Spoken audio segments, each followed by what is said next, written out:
Assalamualaikum warahmatullahi wabarakatuh. Halo, saya Meira. Di sini saya akan melanjutkan membaca buku The Things You Can See Only When You Slow Down.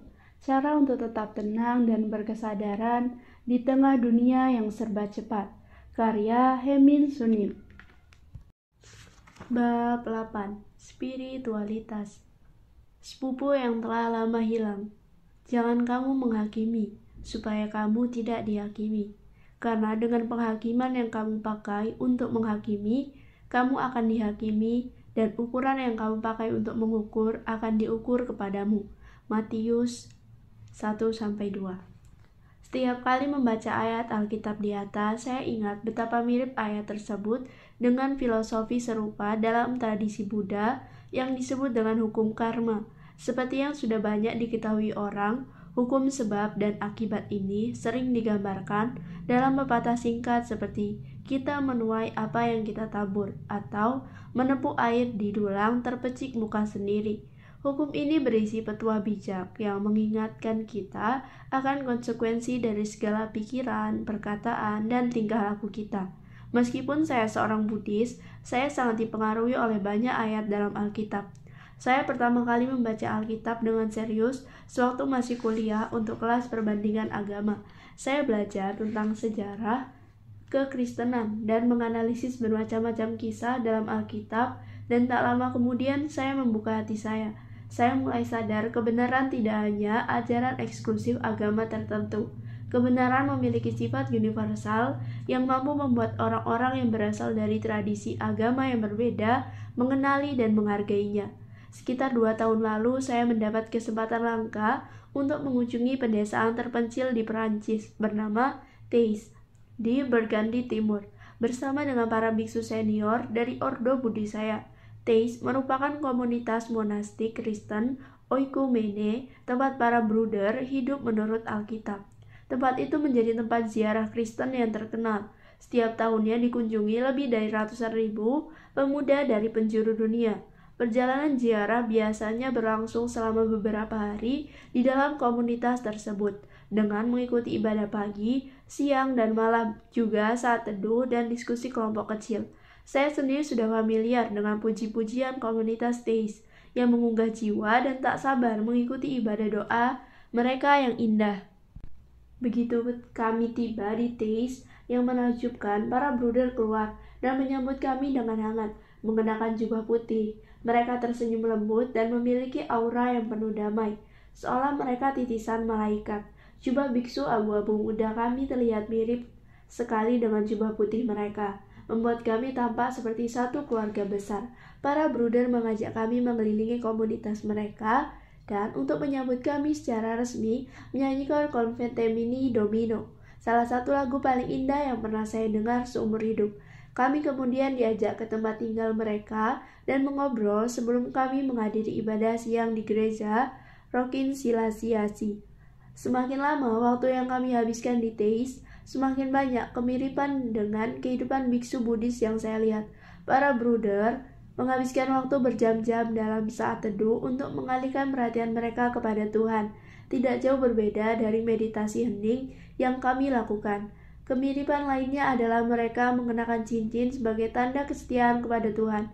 Biksu dari ordo saya mengenakan bekas luka bakar dupa di lengan kiri saat kami menerima pedoman hidup kami. Beberapa orang mungkin mengira hidup di komunitas seperti ini penuh tekanan, kaku dan sulit, tapi sebenarnya tidak. Kehidupan monastik ditandai dengan keindahan yang sederhana dan kebahagiaan yang tak disangka-sangka. Para biksu menemukan kebahagiaan di antara hal-hal yang kelihatan sepele bagi orang-orang yang mengejar jebakan duniawi kesuksesan. Melihat musim silih berganti, bunga magnolia bermekaran, dedaunan musim gugur yang menakjubkan, salju pertama turun, membersihkan kebahagiaan, memberikan kebahagiaan dan rasa syukur yang tak dapat dideskripsikan. Hidangan sederhana yang dibuat dari bahan-bahan segar dari pegunungan bisa menjadi sumber kepuasan. Karena para bruder itu teman, guru, dan keluarga kami tidak pernah merasa kesepian. Saat makan siang, kami disajikan yang membuat kami terkejut, kimchi. Kami diberitahu bahwa para bruder berkumpul beberapa hari sebelum kedatangan kami untuk membuat kimchi sendiri. kami begitu tersentuh oleh kebaikan hati mereka dan tidak tahu bagaimana membalasnya. Meskipun kami berasal dari agama dan negara yang berbeda, mereka menyambut kami dengan penuh perhatian dan kasih. Saat kami meninggalkan Teis, kami merasa seperti baru saja mengunjungi sepupu yang telah lama hilang.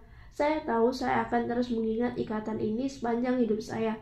Sampai sekarang pun, saat saya melihat salah seorang biksu senior yang ikut ke Teis bersama saya, kami akan terus mengingat pengalaman kami makan boket dan kimchi buatan para bruder. Bagaimana kita menanggapi jalan spiritual yang berbeda? Kita harus menerimanya dengan kerendahan hati dan juga memiliki keinginan untuk mempelajari tradisi lain. Jika iman kita mudah goyah hanya karena mempelajari tradisi lain, iman itu tidak layak untuk dipeluk. Pendeta Dr. Kang Wong Yung. Sama seperti betapa berharga dan pentingnya iman saya. Bukankah itu juga yang dirasakan oleh orang-orang yang memiliki keyakinan berbeda? Sama seperti betapa berharga dan pentingnya ibu saya. Bukankah itu juga yang dirasakan teman saya terhadap ibunya? Semoga orang-orang tahu cara membedakan antara mempertahankan iman pribadi dan menyerang iman orang lain. Semoga keyakinan kita tidak menjadi senjata ideologis yang membenarkan kekerasan.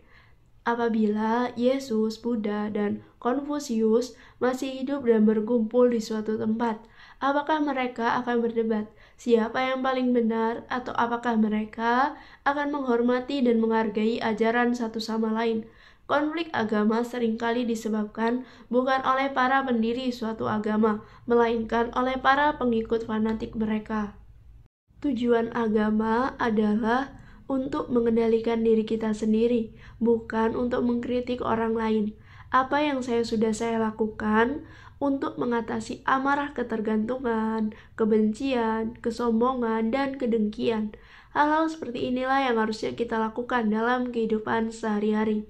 Yang Maha Suci Dalai Lama.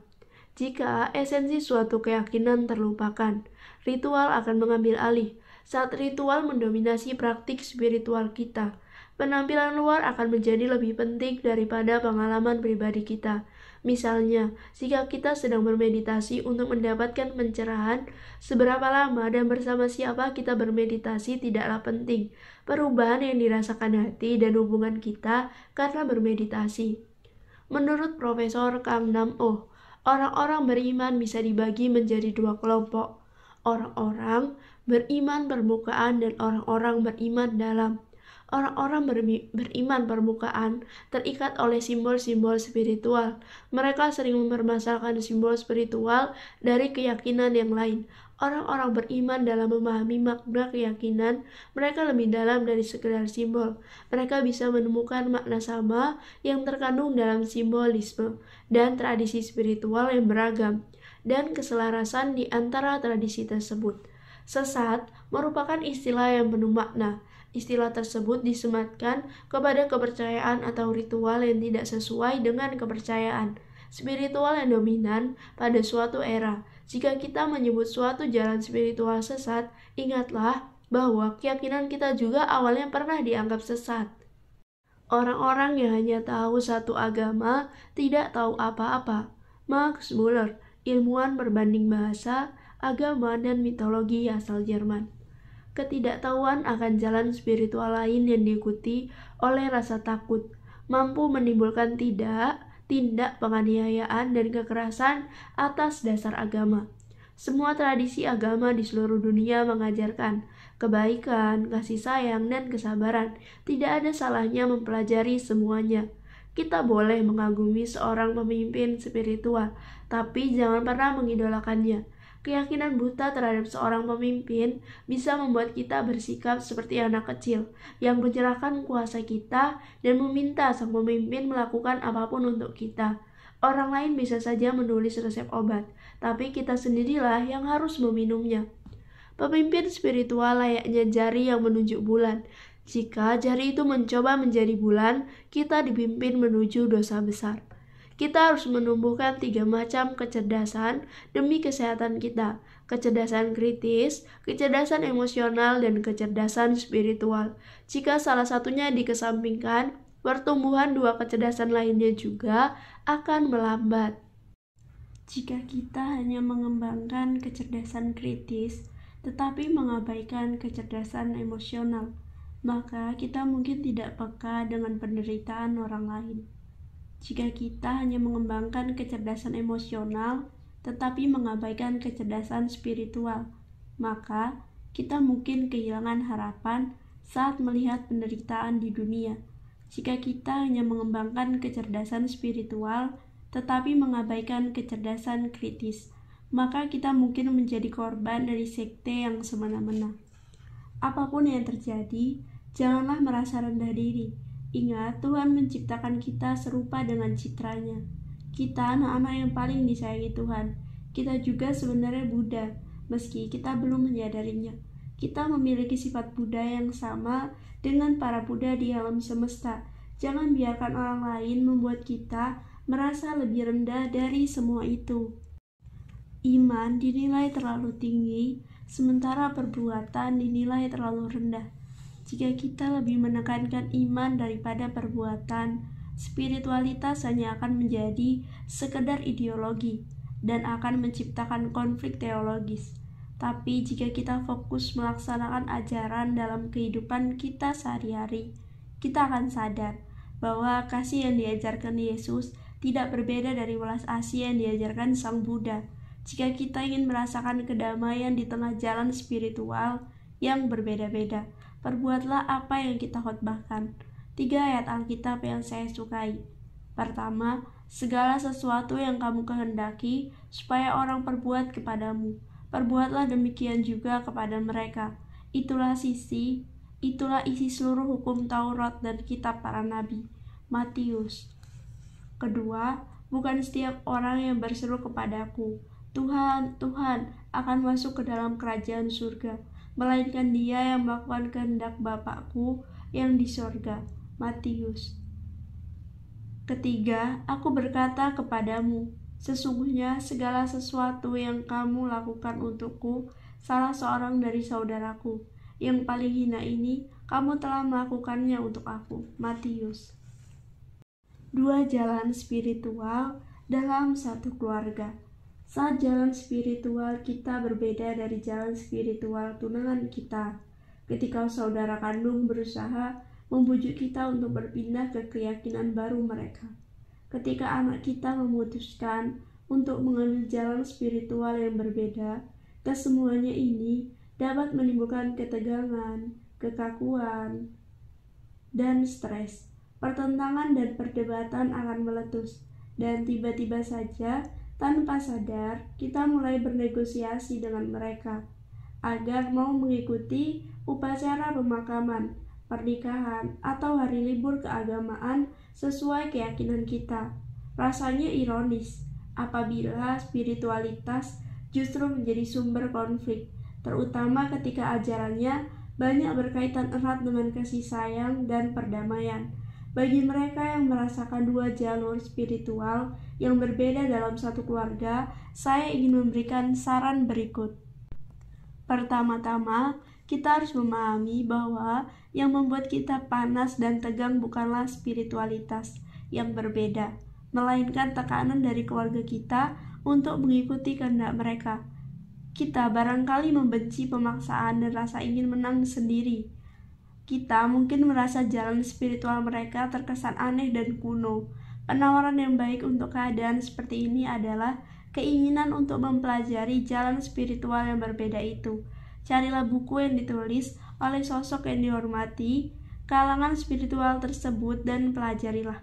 Jika kita memiliki pikiran yang terbuka dan mau belajar, kita akan menemukan beberapa aspek dari jalan spiritual tersebut yang serupa dengan keyakinan kita. Walaupun dari luar simbol spiritual mereka tampak berbeda, makna di balik simbol tersebut anehnya akrab bagi kita.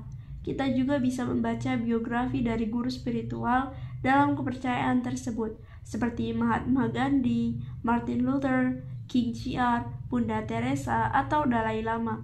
Saat kita banyak mempelajari kehidupan dan iman mereka, kita akan bisa memahami keberanian mereka dan menghargai jalan spiritual yang mereka pilih. Perubahan sikap ini jelas akan memberikan pengaruh positif dalam dinamika keluarga. Walau kita tidak bisa mengendalikan perasaan keluarga akan jalan spiritual kita, paling tidak kita tidak lagi merasa khawatir dengan keyakinan mereka. Tapi jika keluarga tetap memiliki pemikiran sempit dan tidak menghargai kepercayaan kita harus mengajak mereka bicara dan menjelaskan keyakinan kita. Ingatkan mereka tentang para sosok penting dalam jalan spiritual mereka yang tidak bersikap demikian. Martin Luther King dan Thich Nhat Hanh saling menghormati. Thomas Merton dan Dalai Lama bersahabat baik. Mereka yang memahami makna mendalam di bawah permukaan dan yang mencoba untuk menerapkan sikap rendah hati dan penuh damai akan langsung mengenali cahaya yang menyala-nyala di mata para pemeluk agama lain. Ketika hal ini terjadi, mereka akan semakin rendah hati dan membuka diri terhadap misteri umat manusia dan juga merasa terhubung dengan hati manusia lain yang begitu rapuh. Kita tidak menerima lebih banyak kasih dari Tuhan karena memintanya lebih dulu, melainkan karena kita menyadari kebenaran bahwa Tuhan selalu mengasihi kita tanpa syarat. Kita tidak menjadi Buddha hanya karena kita berusaha, melainkan karena kita menyadari kebenaran bahwa kita sudah menjadi Buddha dari dulu. Pada awalnya isi doa kita akan seperti ini: mohon berikan ini, mohon berikan itu. Kemudian akan berkembang menjadi terima kasih untuk semuanya. Kemudian berubah menjadi saya ingin serupa denganmu. Pada akhirnya doa kita akan lebih dari sekadar kata-kata, dan kita akan berdoa dengan segenap jiwa kita dalam ketenangan yang sakral. Saat doa saya semakin khusyuk, saya lebih banyak mendengar kata-katanya daripada kata-kata saya. Saat saya semakin rendah hati, saya lebih banyak merasakan kasih-Nya memenuhi hati saya.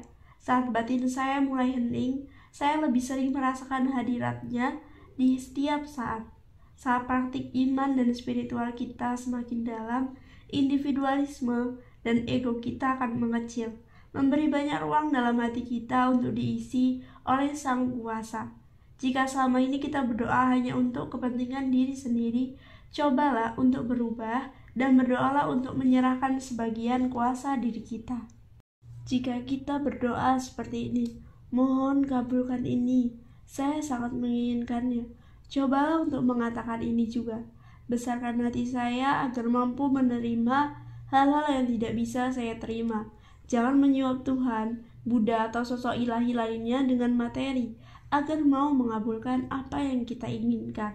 Jika kita tidak tahu cara menyelesaikan suatu masalah dalam hidup, cobalah untuk berdoa. Saat kita memusatkan perhatian ke dalam hati dan sungguh-sungguh mencari jawaban, sosok suci dalam diri kita akan membuka kunci pintu berisi kebijaksanaan. Jika kita sedang berusaha keras menemukan orang istimewa dalam hidup kita, kirimkan doa kepada semesta. Alam semesta adalah perantara pencari jodoh yang hebat.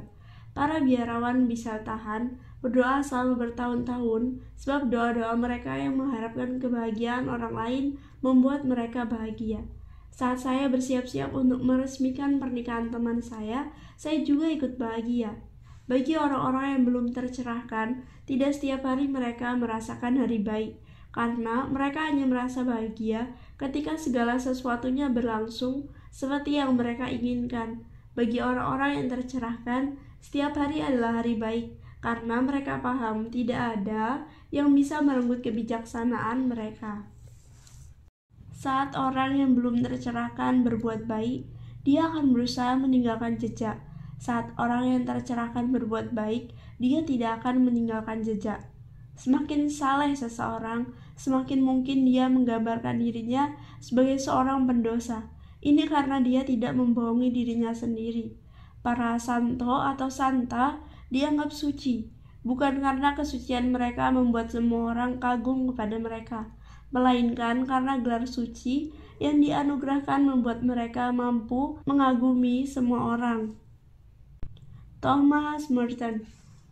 Para pemuka agama dan guru cenderung banyak bicara, apalagi para pemuka agama dan guru yang lebih tua. Saya harap saya tidak menjadi orang yang tidak bisa berhenti bicara dan tak mampu memperhatikan apa yang dirasakan orang-orang di depan saya. Mampu menjaga rahasia orang lain merupakan tanda kekuatan spiritual. Ketika seseorang pendeta berkhotbah, dia tidak hanya berkhotbah bagi para jemaah, tapi juga bagi dirinya sendiri. Pendeta Hong Jong Kil. Menurut Kardinal Nicholas Chong Jin Suk, tak ada kisah Alkitab yang mencatat seekor ikan yang bertambah banyak menjadi 2 atau 3. Juga tidak ada kisah Alkitab yang mencatat ikan berjatuhan dari langit. Yang mungkin sebenarnya terjadi adalah orang-orang mengeluarkan bekal makan siang mereka dan berbagi makanan dengan yang lain setelah mendengar doa Yesus yang begitu menyentuh. Mukjizat tidak hanya berupa kejadian tak masuk akal yang melampaui hukum alam, membuang ego kita dan membuka hati bagi orang lain juga merupakan mukjizat. Ada cara sederhana untuk menguji kebenaran ajaran Buddha. Temukan posisi tubuh yang paling nyaman, tetaplah menjaga posisi itu selama 30 menit. Posisi tubuh yang paling nyaman sekalipun bisa menjadi posisi yang paling tidak nyaman, semuanya tidak abadi, termasuk posisi tubuh ternyaman sedunia. Jangan paksakan diri mengikuti suatu jalan spiritual, biarkan ajarannya mengetuk hati kita dengan lembut dan membimbing kita. Seperti garam yang perlahan-lahan larut dalam air, biarkan ajarannya terlarut dalam hati kita. Epilog. Wajah sejati kita. Ketika kita begitu sibuk sampai merasa seperti sedang dikejar-kejar sesuatu, ketika pikiran penuh kekhawatiran memenuhi kepala kita, ketika masa depan terlihat gelap dan tidak pasti, ketika tersakiti kata-kata orang lain, lambatkan diri kita walau hanya sejenak. Bawa segenap kesadaran ke masa kini dan hiruplah napas dalam-dalam. Apa yang kita dengar, apa yang tubuh kita rasakan, terlihat seperti apakah langit. Hanya saat kita melambatkan diri, barulah kita bisa melihat dengan jelas hubungan, pikiran, dan rasa sakit kita. Saat kita melambatkan diri, kita tidak lagi terjerat dengan semua masalah itu. Kita bisa keluar dan menghargai keadaan kita apa adanya. Wajah keluarga dan kolega kita yang selalu membantu. Pemandangan yang kita lewati setiap hari tidak pernah kita perhatikan. Kisah-kisah sahabat yang tidak kita hiraukan sebelumnya. Di tengah-tengah jeda itu, keseluruhan hidup kita akan tampak jelas. Kebijaksanaan bukanlah sesuatu yang harus kita gapai dengan usaha keras. Namun kebijaksanaan akan muncul dengan sendirinya saat kita melambatkan diri dan menyadari apa yang ada. Saat kita menyadari semakin banyak hal di masa kini, kita akan menyadari bahwa ada pengamat yang diam dalam diri kita. Di tengah kesunyian, sang pengamat menyaksikan apa yang ada di dalam dan di luar diri kita. Berkawanlah dengan pengamat hening itu, temukan di mana dia bersemayam dan wujud apa yang dia pakai. Jangan coba untuk membayangkannya seperti sesuatu yang kita tahu. Biarkan semua pikiran dan bayangan dalam benak kita lenyap dan rasakan kehadiran pengamat itu dalam keheningan. Jika kita melihat wajah pengamat hening itu, kita telah menemukan wajah sejati kita, wajah yang sudah ada sebelum kita lahir. Bab ini merupakan bab terakhir dari buku ini. Terima kasih banyak telah mendengarkan audiobook ini, dan semoga kita semua bisa mendapat banyak manfaat dari buku ini. Saya ucapkan terima kasih. Wassalamualaikum warahmatullahi wabarakatuh.